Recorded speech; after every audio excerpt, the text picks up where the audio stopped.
మనుషులనే కాదు, జంతువులను కూడా గౌరవించే సాంప్రదాయం మనది. మన భారతదేశంలో ఆవుల్ని పూజిస్తాం. పాములు, శునకాలు మొదలైన జంతువులకి ఆహారాన్ని పెడుతూ ఉంటాం. కోతులను ఆంజనేయుడి స్వరూపంగా భావిస్తూ పూజిస్తాం. మన సాంప్రదాయాలు ఎంతో గొప్పవి. మనుషులను ట్రీట్ చేసినట్లుగా జంతువులను కూడా ట్రీట్ చేయడం మామూలు విషయం కాదు. అందుకు దయతో కూడిన హృదయం ఉండాలి, మంచి మనసుండాలి. అయితే దేవాలయాలకు, ట్రిప్పులకు వెళ్ళినప్పుడు అక్కడ ముద్దు ముద్దుగా కనిపించే కోతులను చూసి ముచ్చట పడిపోతుంటాం. వాటికి తినడానికి తమ దగ్గర ఉన్న చిరుతిళ్ళు, పండ్లు పెట్టి సంతోషపడుతుంటాం. మరికొందరైతే వీటిని వీడియోలు తీసి సోషల్ మీడియాలో పెడుతుంటారు.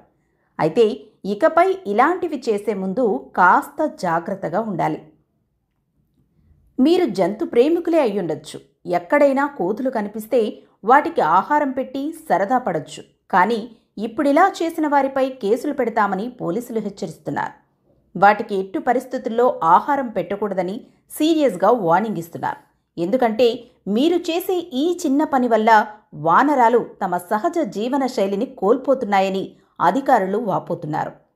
మనుషులు అందించే పండ్లు, కూరగాయల్లో ఉండే హానికరమైన పెస్టిసైడ్ ఆ మూగజీవాల ప్రాణాలు తీస్తున్నాయట.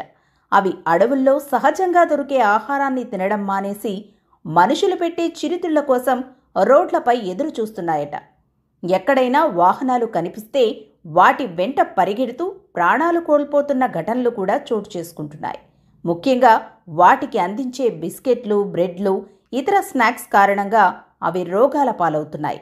కొందరైతే అడవిల్లోకి వెళ్లి మరీ వాటికి ఆహారాన్ని అందిస్తున్నారు. ఇలా కృత్రిమంగా దొరికే ఆహారం రుచి మరిగిన వానరాలు తమ ఆహారాన్ని వెతుక్కోవడం మానేస్తున్నాయి. చుట్టుపక్కల గ్రామాల్లోకి చొరబడి ప్రజలపై దాడులకు పాల్పడుతున్నాయి. షాపులు, దుకాణాల్లో దాడులు చేసి వస్తువులను ఎత్తుకుపోతున్నాయి.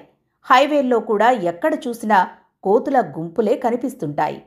ఏకంగా బైక్పై వెళుతున్న వారిపై దాడులకు దిగుతున్న ఘటనలు వెలుగు చూస్తున్నాయి. దీంతో ఇకపై కోతులకు ఆహారం పెట్టే వారిపై ఫారెస్ట్ యాక్ట్ 1967 ప్రకారం నేరం కింద పరిగణించాల్సి వస్తుందని అధికారులు హెచ్చరిస్తున్నారు.